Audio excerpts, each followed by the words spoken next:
Comienza Católicos en la Vida Pública.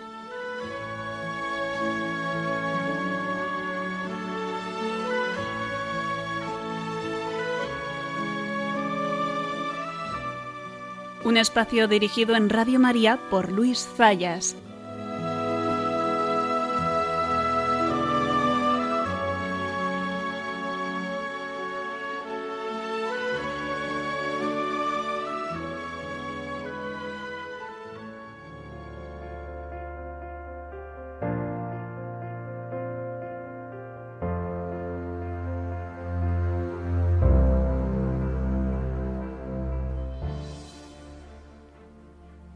Las ideas tienen consecuencias.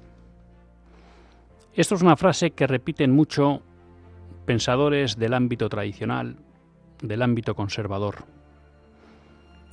Y son muchas veces reflexiones que la gente olvida. Tendemos a pensar que las ideas, como diría Platón, se quedan en el mundo de lo abstracto y que da igual lo que piense uno, porque eso no acaba teniendo incidencia en su vida personal. Pero la realidad es que cuando las ideas se imponen en una sociedad, cambian las formas de comportamiento y por tanto cambia nuestra vida. Y un ejemplo de eso es Venezuela. En Venezuela durante muchos años se ha ido imponiendo una ideología que podríamos denominar de corte marxista, una ideología con un claro sentido totalitario, porque ha ido cooptando o acaparando todos los ámbitos de la vida social, y por tanto hoy en día los venezolanos, creo que no es arriesgado decir que viven en una Venezuela muy distinta a la que había antes de Chávez. Y eso es simplemente porque las ideas tienen consecuencias. Algo parecido nos está pasando en España. Hemos hablado muchas veces de cómo vivimos en un proceso de secularización que está modificando la faz de España. Y eso no es casualidad. Si las ideas que rigen la convivencia, si las ideas sobre las que se construye la comunidad política cambian, la vida social y la vida política cambian.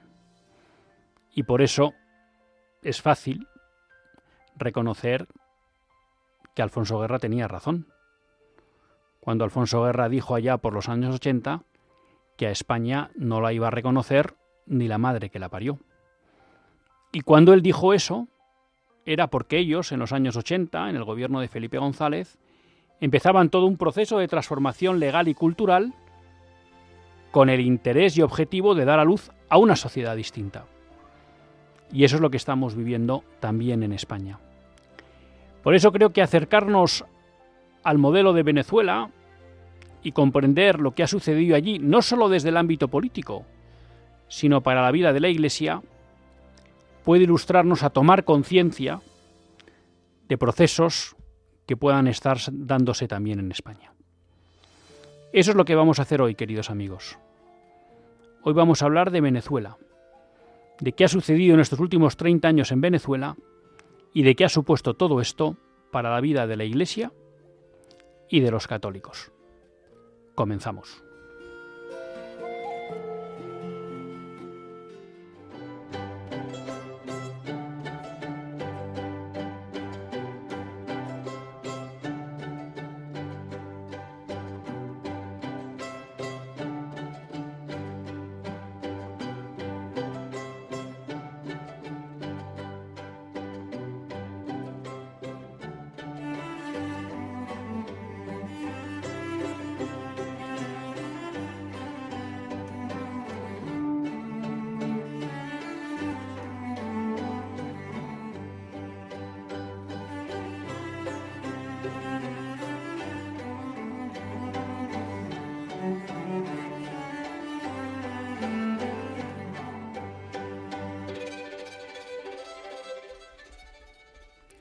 Buenas tardes, queridos amigos de Radio María. Un lunes más volvemos fieles a la cita con todos ustedes en los estudios centrales de Radio María. Un lunes más para hacer este programa, Católicos en la Vida Pública. Programa que, como todos ustedes saben, quiere ser una reflexión pausada sobre la actualidad nacional e internacional. Una reflexión que tratamos de hacer siempre desde la óptica del magisterio de la Iglesia y su doctrina social. Una Iglesia que no nos cansaremos de repetir, que es madre y maestra. Y un lunes más tiene la suerte de compartir esta hora de radio con todos ustedes Luis Zayas, que es quien les habla, y a quien la Virgen pues le ha concedido la gracia de poder dirigir y presentar este programa. Un lunes en el que vamos a tener un formato distinto al habitual porque hoy contamos con un invitado de excepción. Les decía que, el interés del programa era hablar un poco de Venezuela. Y no necesariamente por la actualidad que estamos viviendo, que es toda esta situación geopolítica que cada vez parece que se calienta más en torno a Venezuela, con posibles intentos por parte de Estados Unidos de intervenir en suelo venezolano. Recientemente teníamos también una contestación de China. Hay quien dice que el régimen de Maduro está en sus últimos días. No es necesariamente esa actualidad la que nos ha llevado a hablar de Venezuela. Otra cosa es que en este momento en que hacemos el programa, pues está coincidiendo con un momento geopolíticamente muy, muy caliente. Y también, pues sí quiero hacer una acotación, porque por aquello de que como estamos tan pegados a la actualidad en este programa, que luego no parezca que no nos enteramos de las cosas. Estamos grabando el programa previamente a su emisión y la razón es simple. Tenemos el Puente de la Inmaculada, el día 8 nos toca emitir, es la fiesta de la Inmaculada y por razones personales y familiares no resulta fácil hacer el programa en directo ese día. Entonces es la razón por la que lo que ustedes van a escuchar no está hecho el propio día 8, lo digo por si se les escapa o no se les escapa que no hayamos hablado de algo que haya sucedido de actualidad durante el fin de semana respecto de Venezuela, que es la materia que vamos a abordar. Y vamos a hablar de Venezuela. ¿Y por qué lo vamos a hacer? Ya les decía, no por una cuestión geopolítica, sino porque un día llega mi hija del colegio y me dice que hay una persona que le ha venido a hablar del socialismo, le ha venido a hablar de la situación en Venezuela y que se había quedado muy impactada de esa charla. Bueno, resulta que ese que hablaba pues es compañero habitual en la misa de las mañanas y entonces me acerqué a hablar con él, estuvimos charlando un poco y dije, oye, pues yo creo que esto tiene interés que todos los oyentes de Radio María pues conozcan este testimonio, ¿no? ¿Y quién es ese que le dio esa charla en clase a mi hija? Bueno, pues esta persona es César García Urbano, venezolano, afincado ahora mismo en España, que es abogado, que se dedica un poco al mundo inmobiliario y que tenemos la suerte de tenerle hoy aquí con nosotros. Buenas tardes, César. Buenas tardes. Gracias por la invitación a Radio María y a ti, Luis. ¿Qué hace un venezolano como tú en España?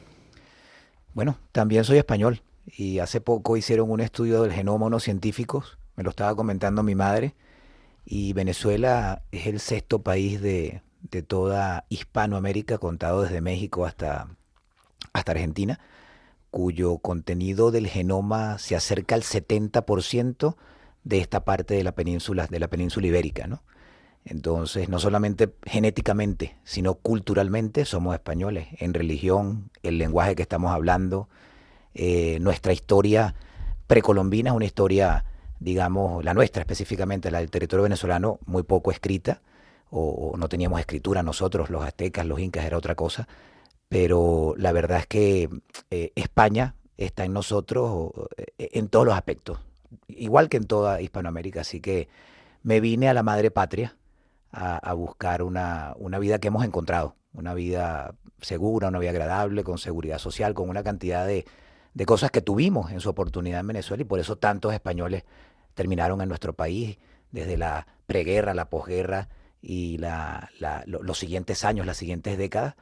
Y bueno, y todos nosotros nacimos. Mi abuelo fue uno de ellos, como tantos abuelos o bisabuelos o padres españoles, portugueses, italianos que terminaron allá. Volvemos a nuestras raíces. estamos en esa búsqueda. ¿Y por qué uno tiene que abandonar su país de origen, su país de nacimiento? Bueno, en el mundo de hoy puede ser por muchas razones, razones de trabajo, razones de cambio. En el caso nuestro específico estábamos bien en Venezuela, nos sentíamos bien, las cosas marchaban en medio de los problemas de seguridad personal, de problemas económicos, inflación, devaluación, etcétera. Estábamos encontrando nuestro camino, pero empezó obviamente el apretujón político, y eso trae como consecuencia la parte de inseguridad personal, la parte de inseguridad empresarial, los hijos. Bueno, cuando tienes la oportunidad, gracias al Señor, de viajar y darte cuenta cómo está la vida en otros lugares con todos sus problemas, te planteas si tiene algún sentido tomar ciertos riesgos.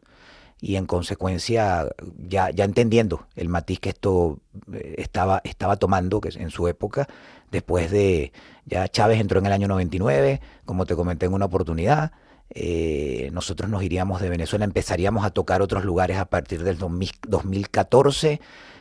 Chávez tuvo una primera etapa, digamos, un poco confusa, donde estaba sentando junto con Fidel unas bases de desmantelamiento institucional y desmantelamiento del Estado de Derecho para instaurar el que ellos consideraban correcto.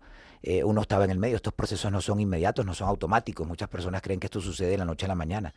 Otra cosa es que un día, como acabas de mencionar en tu introducción, tú pestañeas y eres extraño a tu propio país, porque todo cambió y no hiciste lo necesario en el momento que podías, ¿no?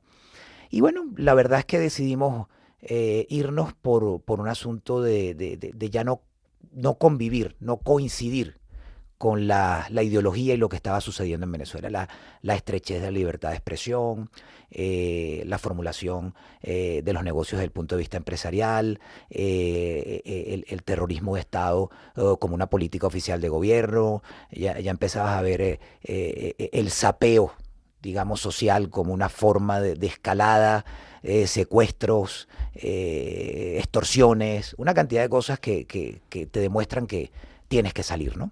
Y por eso no salí solamente yo. Estamos hablando de casi 8 millones de venezolanos, el éxodo más grande del hemisferio occidental en la historia contemporánea del mundo. No es un dato, digamos, que tengamos que omitir. Y todavía siguen por ahí circulando. Tú puedes ver venezolanos en Alaska, puedes ver venezolanos en todos los lugares del mundo más recónditos en búsqueda de una vida pacífica, ¿no? Unos por diferentes motivos: persecución política, por problemas económicos, por problemas de salud y no tener el acceso a seguridad social en Venezuela, por la razón que sea. Muchos se han ido, y los que han quedado por miedo. Hay siempre personas que no salen. No solamente el ejemplo es Venezuela, lo tienes en otros países, en los países donde en África hay restricciones a la libertad, donde hay dictaduras instauradas, en Asia también, en Cuba, por ejemplo. No solamente es Venezuela. Hay gente que decide quedarse. Y gente que, bueno, logra un lugar cómodo entre el secuestro del Estado de Derecho y el absoluto primitivismo económico. Tienen un estado de comodidad porque pueden tener todavía una cierta productividad y se quedan. Pero realmente en una sociedad desmantelada, en términos de lo que debería ser una sociedad contemporánea, ¿no? Como la tienen en España. En España hay un estado de bienestar, aunque los hispanos somos muy quejosos, todo el tiempo nos estamos quejando y no apreciamos lo que tenemos. Nosotros que dimos saltos por varios países y hemos visto tanto países anglos como países hispanos, y en algunos países viajamos, digamos, de corte oriental.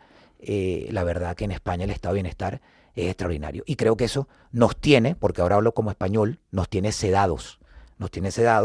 Y bueno, siempre que tienes este estado de bienestar, aquellas cosas que van sucediendo, que son pequeñeces desde el punto de vista político. No comparo Venezuela con España, no va a suceder lo mismo. El contexto es distinto. España está en Europa, tienes a la Unión Europea, los controles. España es un país con una larguísima tradición y cultura, y además fue el reino más grande del mundo durante 150 años. Hay una base humanística.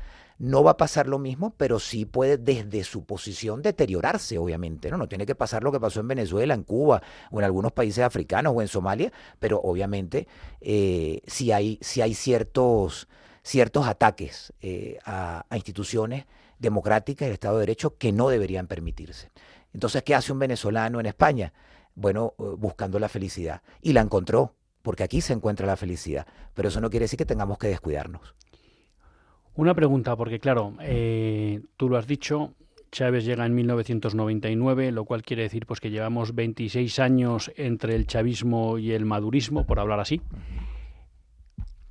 Lo cual quiere decir que para muchos, pues casi lo que tenemos en el recuerdo, aunque seamos más mayores de 26 años, es solo prácticamente la Venezuela de Chávez o post-Chávez. ¿Cómo era la Venezuela anterior? Bueno, con muchísimos problemas, porque por eso derivamos en Chávez. Lo decía el mexicano Krauss, un buen escritor, su libro El delirio del poder, como tantos otros, ¿no? Venezuela, bueno, para no ponerme a hablar de una historia tan lejana, pero en el año 58 cayó la dictadura perejimenista, una dictadura de derecha. Pérez Jiménez incluso se vino para acá, se exilió aquí y aquí murió. Pérez Jiménez fue un dictador que dejó un gran legado de infraestructuras en Venezuela, pero por supuesto era un castigador de la libertad de expresión, siempre y cuando fuese en su contra, ¿no? Ahora lo que habrá hecho Pérez Jiménez parece una tontería con lo que vivimos, ¿no? Pero en su época era algo duro. Acuérdate que la historia hay que evaluarla con los valores de su momento, no los valores del presente, porque si no incurrimos en errores de juicio. Sin embargo, bueno, cayó en el año 58. Se instaura la democracia punto fijista, que se convirtió en un ejemplo de democracia. Recordemos lo que decían aquí y allá, en muchos lugares de toda la América hispana, la democracia venezolana.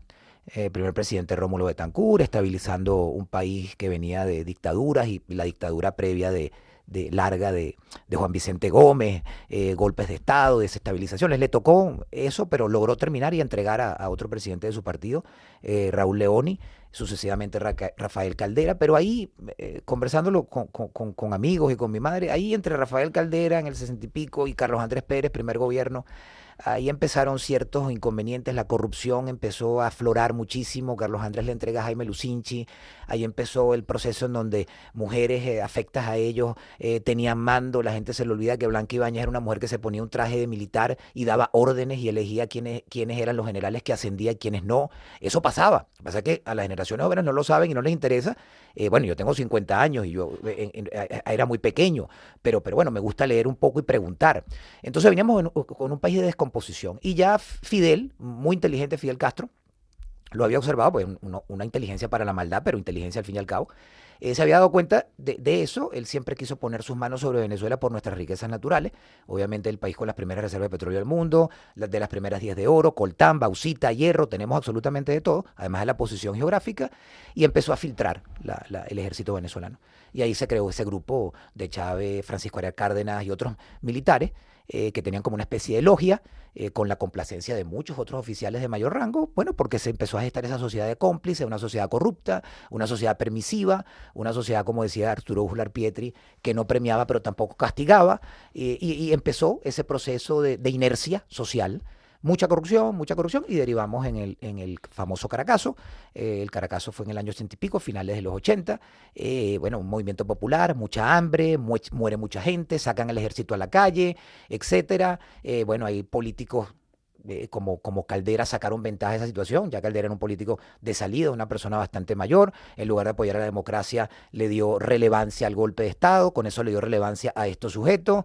Caldera, gracias a eso, llega a la presidencia de la República, cuando era lo que denominaban un muerto político, apalancado en Chávez, su ahijado, por cierto, a quien luego indulta, precisamente por una retaliación en contra de Carlos Andrés Pérez en su primer gobierno, que le había votado unas urnas electorales, etcétera. Todo venganzas políticas entre los mismos actores derivaron en que en el año 99 Chávez gana unas elecciones. El peor de los tres candidatos. Irene Sáez, una mujer inteligente, Miss Universo, llevando bien una de las alcaldías más ricas de América.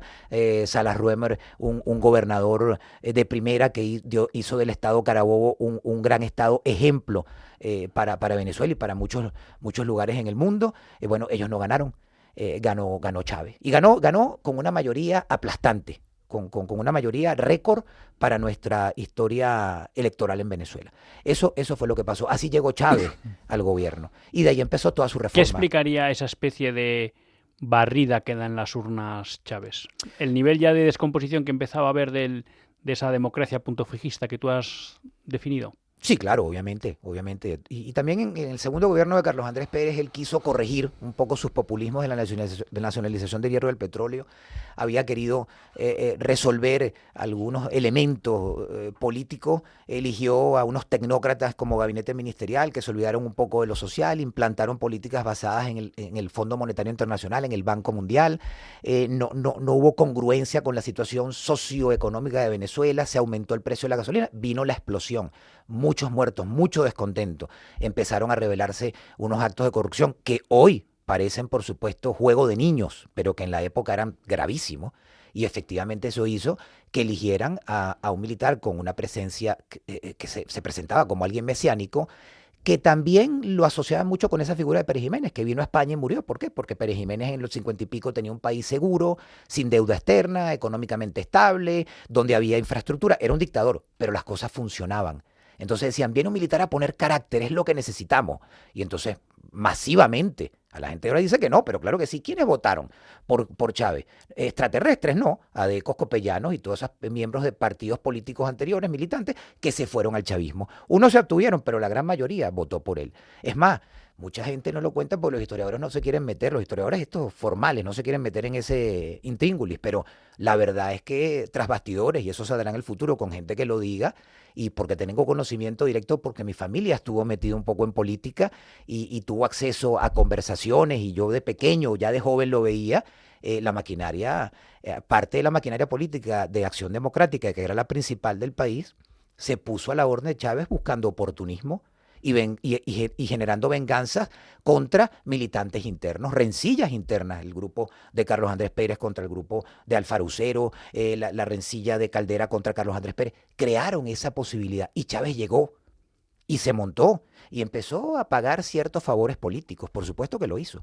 Y bueno, tuvo carta blanca, porque tuvo un apoyo popular gigantesco, aparte de la renuncia del Congreso, que era un Congreso donde teníamos minoría las personas de la oposición, pero renunciamos a ese Congreso, renunciamos a ese espacio político, se lo dejamos muy fácil a Chávez.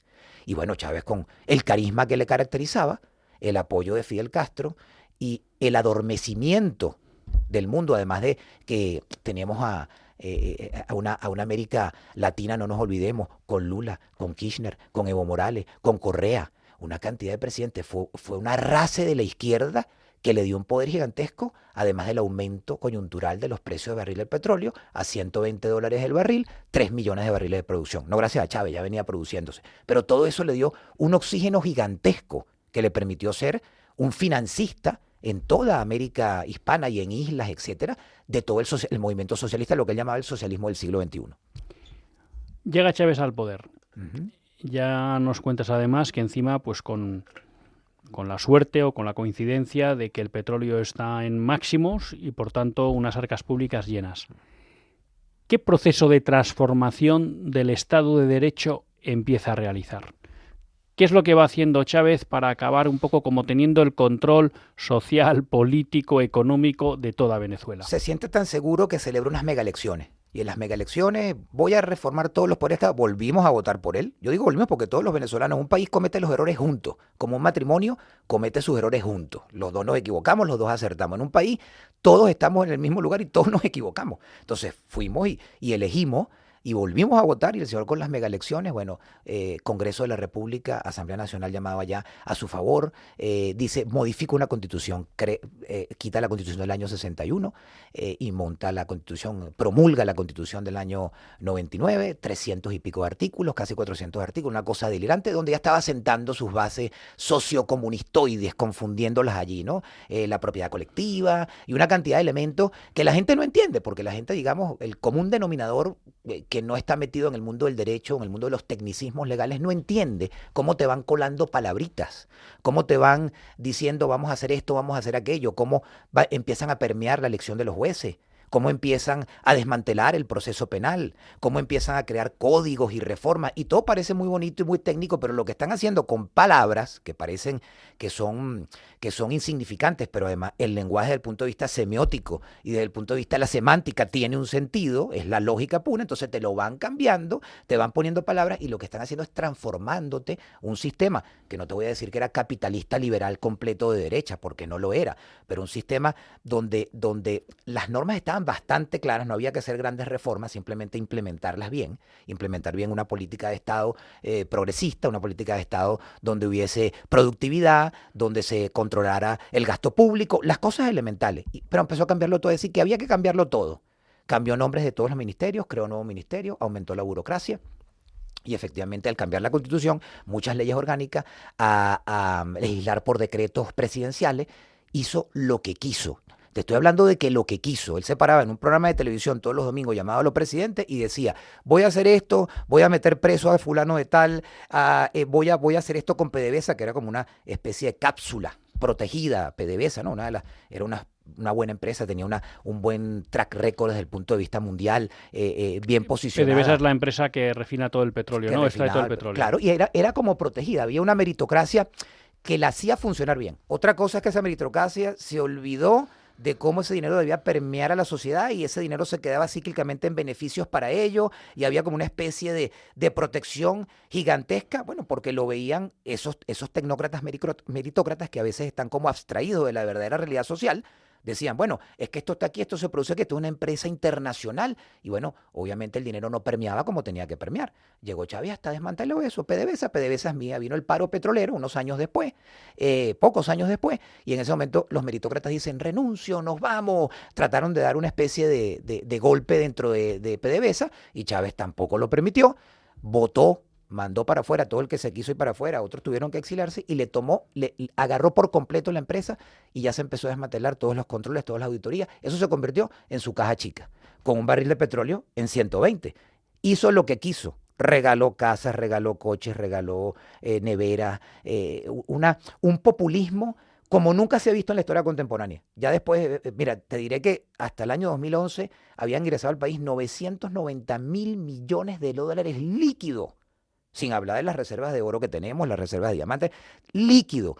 Pero con ese dinero emitieron bonos de endeudamiento, bono PDVSA, bono Venezuela. Es decir, teníamos dinero líquido, pero nos endeudábamos todavía más para poder tomar ese dinero y manejarlo como quiso para el populismo gigantesco que derivó ¿qué? En la debacle total. Te puedes preguntar cómo el país con las primeras reservas de petróleo, oro, todo lo que tiene, que ya todo el mundo lo sabe, es ahorita uno de los países más miserables y pobres del mundo. ¿Cómo es eso posible? Solamente de la mano de políticos de ahora y de antes, que no estaban a la altura de las necesidades de su país. Me han preguntado, ¿pasará lo mismo en España? Perdóname que te lo diga, no me lo estás preguntando. Mi opinión es que este país, porque llego de afuera y tengo 8 años acá y lo voy viendo, este es un gran país, pero este es un país donde la mayoría, no todos, la mayoría de sus políticos no está a la altura de lo que este país demanda para seguir hacia adelante. Entonces, básicamente, volviendo al caso venezolano, dilapidaron por completo esas ventajas. Chávez enferma, mediados de 2013, 14, 15, por ahí muere, y bueno, se monta una distorsión de lo que era el chavismo, bueno, a los niveles que estamos viendo. Estamos oficialmente en guerra, porque una guerra, ¿cómo se entiende? Hay un ultimátum de otro país y hay una invasión territorial. Ya tiene rato Estados Unidos sobrevolando los cielos de Venezuela y entrando en el mar territorial. Tenemos oficialmente una guerra. Otra cosa es que la mayoría de los habitantes o la población del país en guerra quiera que esos invasores entren para resolver problemas internos porque hay una institucionalidad desmantelada. Es distinto, pero hay una guerra. ¿Cómo se explica que un país que ha sido rico, que tiene muchas riquezas naturales, esté en una situación de miseria como tal y el poder consiga mantenerse? ¿Por qué la gente no reacciona? ¿Por miedo? ¿Por esa especie de regadío que hablas tú de dinero, de tal manera que la gente depende de la paguita del Estado y por tanto, oye, si encima me muevo y pierdo esto, ya es que no tengo cómo vivir? ¿Cuáles son esos sistemas de control que está permitiendo ahora al madurismo seguir con el control del país a pesar de que ya, digamos que la miseria se ha extendido ampliamente, porque claro, ya no hay ese dineral que venía del petróleo? Una pregunta que requiere una exposición bastante larga, pero yo considero que básicamente, primero con todo ese dinero de esa primera etapa, se pudieron hacer muchísimas cosas. Y te digo, el país estaba intoxicado a dinero. Había tarjetas de crédito con dólar oficial, dólar paralelo, la gente cambiaba el dólar en el mercado paralelo y recibía 10 o 15 veces más y podía hacer muchísimas cosas. Había intoxicación porque había dinero. Ese dinero comenzó a fallar. Chávez además era un hombre con mucho carisma, con muchísimo carisma. Y era un hombre que se paraba en un programa de televisión o en un meeting y confundía a cualquiera. Y la gente lo seguía, sin duda alguna lo seguía. Y eso responde a esa primera etapa de Chávez hasta que enfermó, comenzó su proceso y con todo y que estaba enfermo, era un hombre que regresaba con ese carisma, regresaba porque iba constantemente a Cuba para tratamientos médicos y todavía conquistaba a la gente. De hecho, celebró varias elecciones. Hay quienes dicen que la última elección en la que se enfrentó a Kapilárowski la perdió por un margen muy pequeño, pero controlando todos los poderes y el poder electoral obviamente pudo imponerse, ¿no? Su autoridad, además de que controlando todo era difícil que Capriles pudiera reclamar la presidencia. Mucha gente se lo reclama, pero la verdad es que hay que verse en una situación en donde controlan el ejército, tienen cuerpos paramilitares, porque al mismo tiempo un ejército que era, digamos, institucional, también fue desmantelado y fue permeado por unas personas no leales al país y a la democracia, sino leales al partido, porque eso es lo que hacen en un gobierno, en este tipo de gobiernos autocráticos. Dios es sustituido por el líder. La iglesia, cualquiera esta sea, es sustituida por el partido. La oración, la reflexión, la introspección, el libre albedrío, el Estado de Derecho, la capacidad de análisis, la decisión por una vida mejor es sustituida por la ideología. Entonces, cuando me preguntas, yo te tengo que responder que eso fue lo que nos pasó.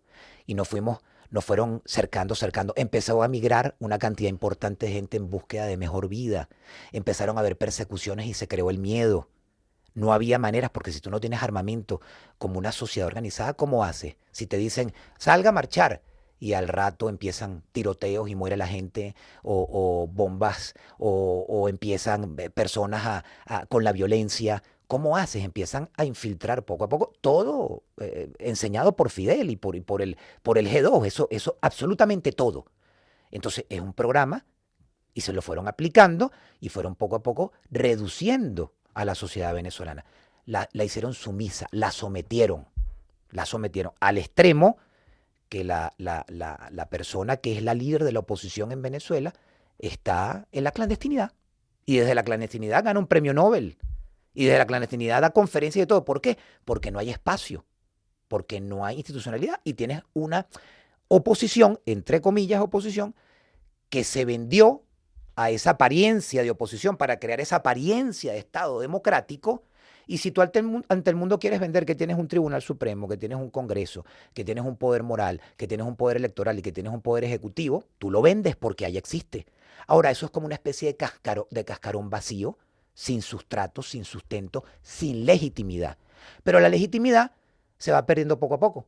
Y como se va desmantelando como una especie de osteoporosis institucional y social, llega un momento en que se desmorona. Y eso es lo que está pasando ahora, 25 años después. Eso es lo que está pasando. Vamos a hacer una breve pausa para todos nuestros oyentes, una pausa musical, y continuamos en Católicos en la Vida Pública.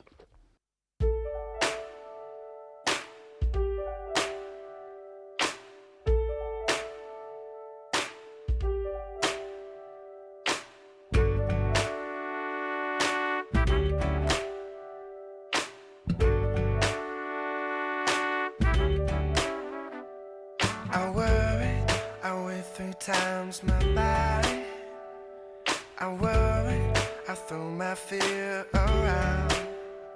But this morning, there's a calm I can't explain. The rock candy's melted, only diamonds now remain.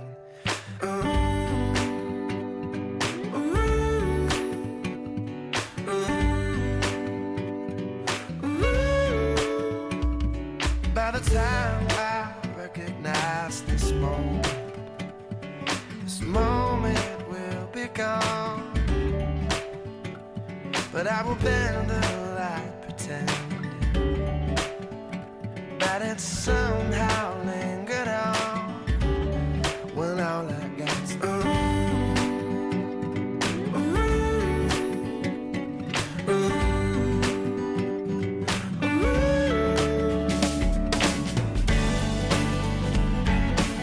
and I will wait to find if this will last forever, and I will wait to find if this will last forever, and I will pay no mind when it won't, and it won't, because it can't. Pues después de esta breve pausa musical continuamos en Católicos en la Vida Pública y, como les decía, lo hacemos en compañía de César García Urbano, abogado, también persona que se dedica al mundo inmobiliario y, como les explicaba, pues nacido en Venezuela y que ahora está afincado aquí desde hace 8 años en España. Y en el programa pues estábamos hablando de la situación de Venezuela.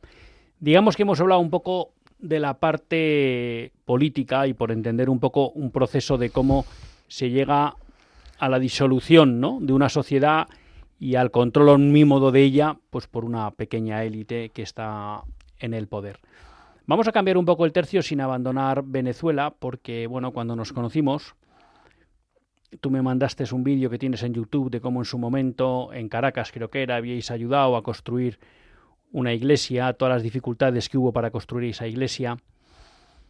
Vamos a hablar un poco de la iglesia en Venezuela, ¿no? Lo primero que te quería preguntar es esa especie de utilización que hizo Chávez de Jesucristo, ¿no? Porque de alguna manera él se presentaba un poco bajo, ¿no?, el paraguas de Jesucristo, un cierto misticismo cristiano. ¿Cómo funcionó eso? Bueno, entendiendo, tenemos que distinguir varios elementos fundamentales: control social, religión y política. Para este tipo de autócratas, no solamente Chávez, tienes la historia de Papadoc en Haití, yo creo que la más representativa, ¿no? Tenemos el caso de Daniel Ortega y su esposa en Nicaragua, casos recientes, ¿no? Algunos casos en África. El caso de Birmania con el cambio de unos billetes, de denominación por la numerología. Es decir, el control social es la vigilancia y la gestión de la conducta de los habitantes. Unos se sentirán más vigilados, otros menos, pero la mayoría le presta atención a esa vigilancia. El líder, de alguna forma, tiene que ganar legitimidad desde lo esotérico y lo irracional, porque eso lo protege cuando pierde legitimidad, que fue lo que pasó, desde la ley, desde la soberanía y desde los votos. Entonces, obviamente, tú confundes todos esos parámetros. La religión, simplificándolo, la religión es un conjunto de creencias que nos relacionan entre sí y a nosotros con nuestra deidad, indistintamente de la reunión, de la religión, no entremos en el tipo de religión.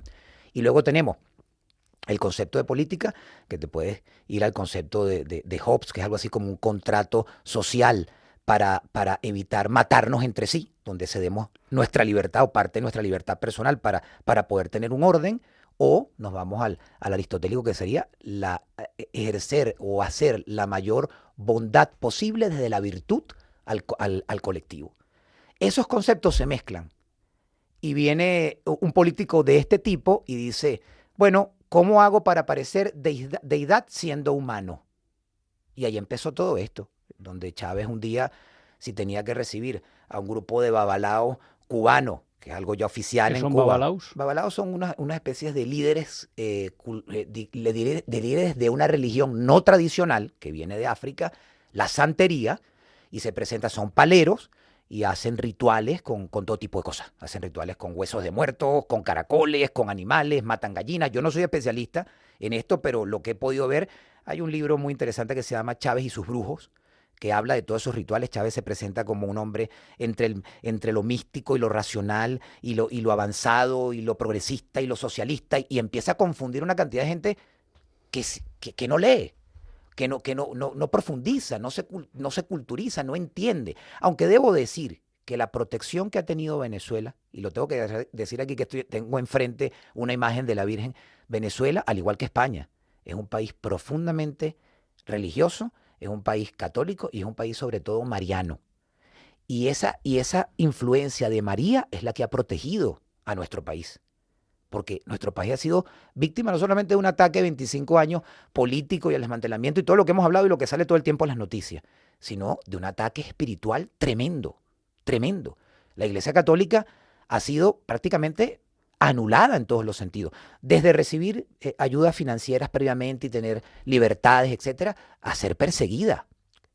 Bueno, la gente puede ir a misa, la gente puede comulgar, etcétera, pero que un sacerdote se le ocurra hablar allí puede ser víctima de cuestiones, de retaliaciones importantes. Entonces hay miedo. Esa fe de la gente de rezar el Ave María, rezar el rosario todos los días, cadena de oración, ha protegido a nuestro país. Pero Chávez hacía de todo. Chávez, cuando le convenía presentarse con la cruz de San Benito y decir, perdona, me voy a rectificar, besaba la cruz en público, se persinaba y la ponía ahí. Pero cuando tenía que decir que él era creyente de Alá, lo decía. Y de hecho, Maduro recientemente, hace unos pocos años, habló de Alá y si le conviene estar con evangélicos, está con evangélicos. En pocas palabras, lo que hacen es una mezcla en donde Chávez o Maduro o los líderes se convierten en unas especies de cuasideidades. Y la gente lo sigue. Entonces tú tienes en Venezuela altares colocados donde hay una foto de Negro Primero, una figura de la independencia, una foto de Simón Bolívar, que sabemos que fue el libertador, una imagen de Chávez. Y entonces llegó un momento, como pasó en Haití con Papadoc, que llegó a sustituir el Padre Nuestro por el Papadoc nuestro. Bueno, la gente decía Chávez nuestro. Y empezaron con este asunto. A la mayoría no le llega, pero a algunos les llega. Entonces se empieza a confundir. Y eso le da inmunidad, una inmunidad como esotérica, mística, para que la gente sienta miedo y el control social se instaure.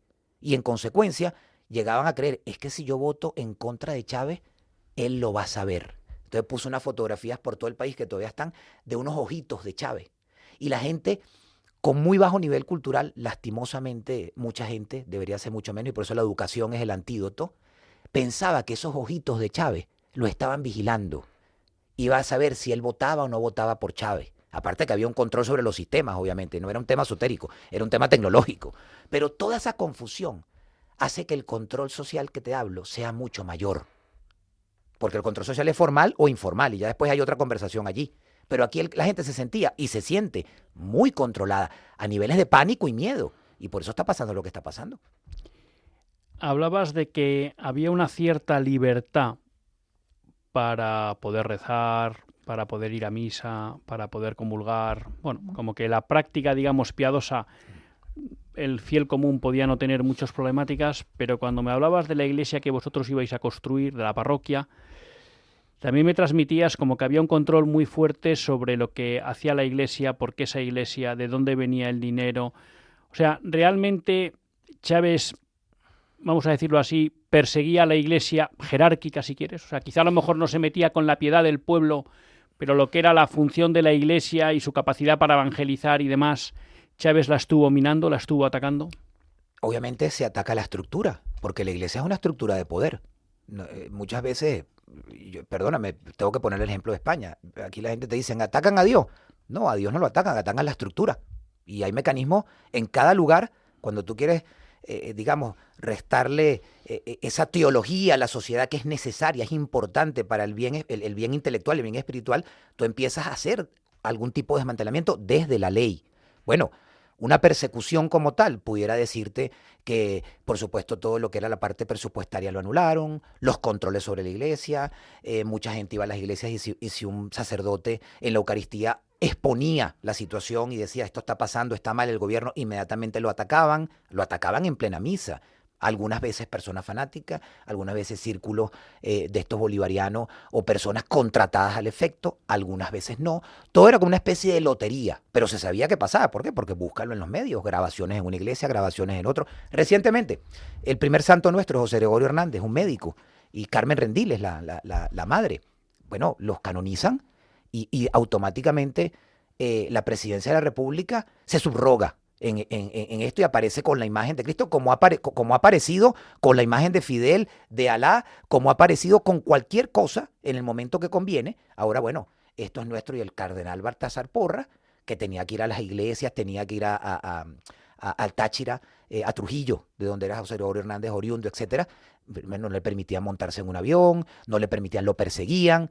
Yo tuve la oportunidad de trabajar directamente con el cardenal Urosa Sabino en el desarrollo de un proyecto de una iglesia. Lo logramos hacer y efectivamente sí había miedo. Yo no te voy a decir si es directamente Chávez mandando órdenes, pero había círculos bolivarianos, había personas que se acercaban al sitio. ¿Quién está haciendo esta iglesia?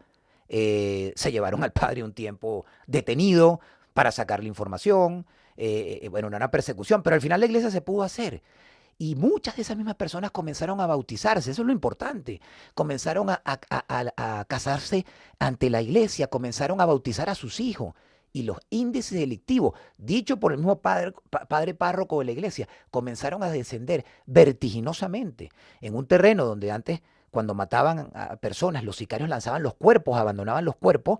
Empezó prácticamente a desaparecer los asesinatos de ese barrio, del barrio de Kennedy. Eso es lo importante. Entonces, volviendo a lo que te estoy diciendo, es muy difícil. La iglesia, la infraestructura como tal, tiene que estar instalada para que la gente vaya a rezar, etcétera. ¿Por qué proliferó la santería, el palerismo? Porque lo pasa en cualquier lugar. Agarran la sala de una casa, la convierten en un altar, ponen unas gallinas, empiezan a matar, empiezan a hacer unos rezos rarísimos. Y bueno, ahí se montó lo que es esa religiosidad mal llamada popular o no tradicional. Una iglesia tiene que ser una infraestructura levantada, donde tienes un altar, etcétera. E instalar en barrios en América hispana, es una zona pobre, sin infraestructura, sin vialidad, sin servicios públicos. Instalar este tipo de iglesias en esos barrios, que son los más populosos de la ciudad, es muy complicado. La gente tiene que caminar muchísimo para poder llegar a un centro para orar. Hay pequeñas capillitas, pero la infraestructura tiene que instalarse.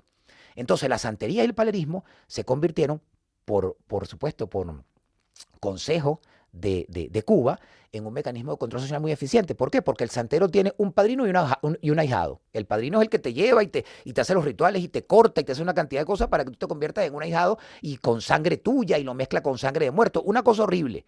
Y entonces tienes que contarle todo. Se convierte en un sistema de espionaje. Eso lo llevaron a los ministerios, a las instituciones públicas, donde ponían a los funcionarios a rezar de esa manera para crear un sistema de control político. La finalidad es el control político.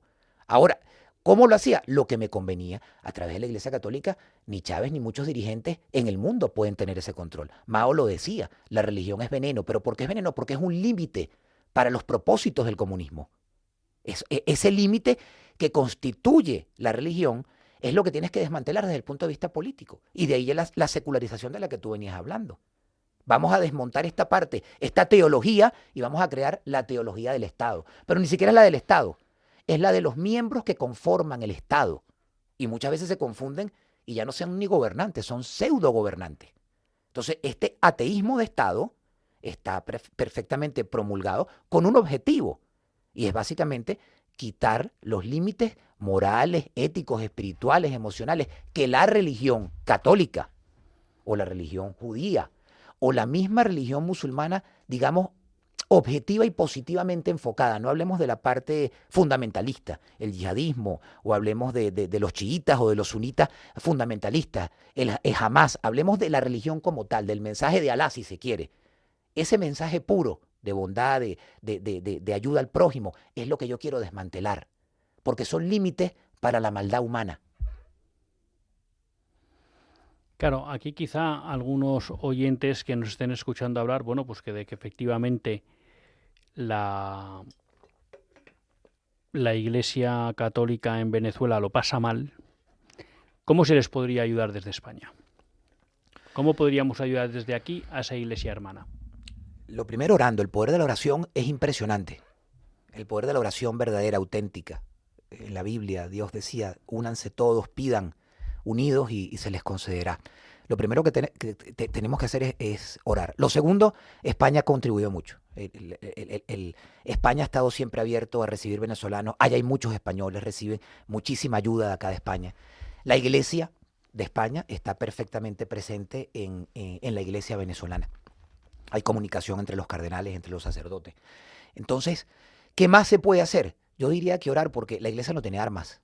Su arma es la oración. vendrán épocas de mucha ayuda humanitaria, donde la iglesia será necesaria.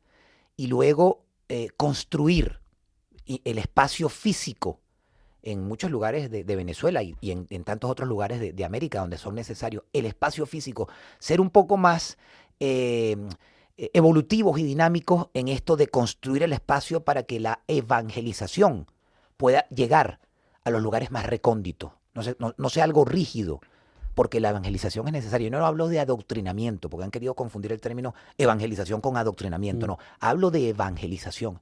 Es importante. Entonces, la iglesia no debe cesar en esa labor iniciada desde que Jesucristo llegó a este planeta, se encarnó. No debe cesar, porque son límites para estas atrocidades que se cometen, que están sucediendo. No solamente en Venezuela, ahorita estamos hablando de Venezuela, pero sabemos que en muchos otros lugares, persecuciones de católicos en África, asesinatos, una cantidad de insensateces y de infamias que están sucediendo. ¿Qué tiene que hacer la Iglesia Católica? Persistir, perseverar, evangelizar, no cesar en eso. Nos quedan dos minutos. Hemos hablado de lo que ha sido todo el proceso del chavismo, hemos hablado de la situación de la Iglesia en Venezuela. Como les decía a nuestros oyentes, este programa lo hemos grabado antes de hoy día 8, porque por motivos familiares yo no podía estar en directo. No sabemos lo que va a pasar, estamos en un momento caliente con las relaciones entre Estados Unidos, Venezuela, China interviniendo. ¿Qué crees que puede pasar con el régimen de Maduro y toda esta presión que está sufriendo ahora mismo desde Estados Unidos? Un minuto. Tenía que llegar un hombre como Trump, digamos, con esa fuerza, con lo bueno y con lo malo. ¿Está tan débil el régimen como para que desde fuera se le pueda hacer caer?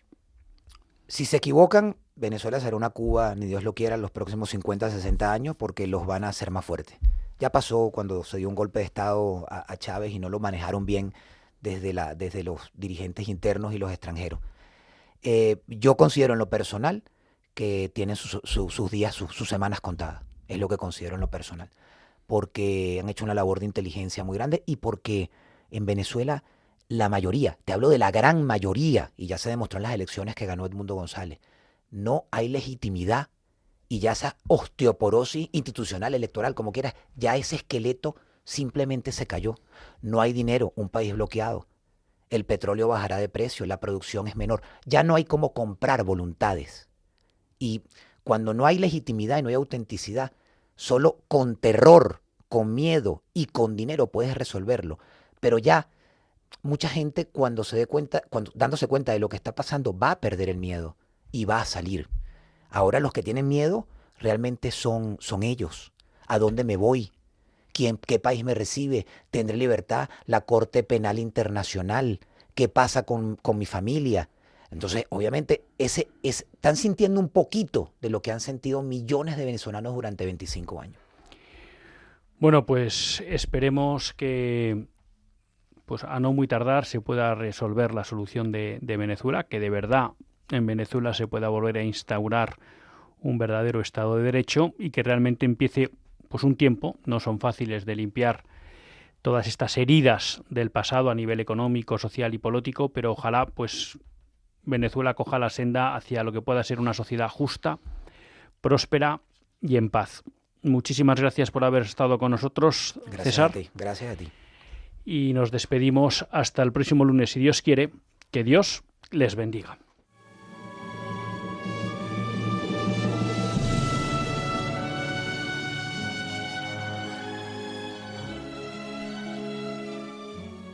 Así concluye Católicos en la Vida Pública, un programa que dirige Luis Zayas.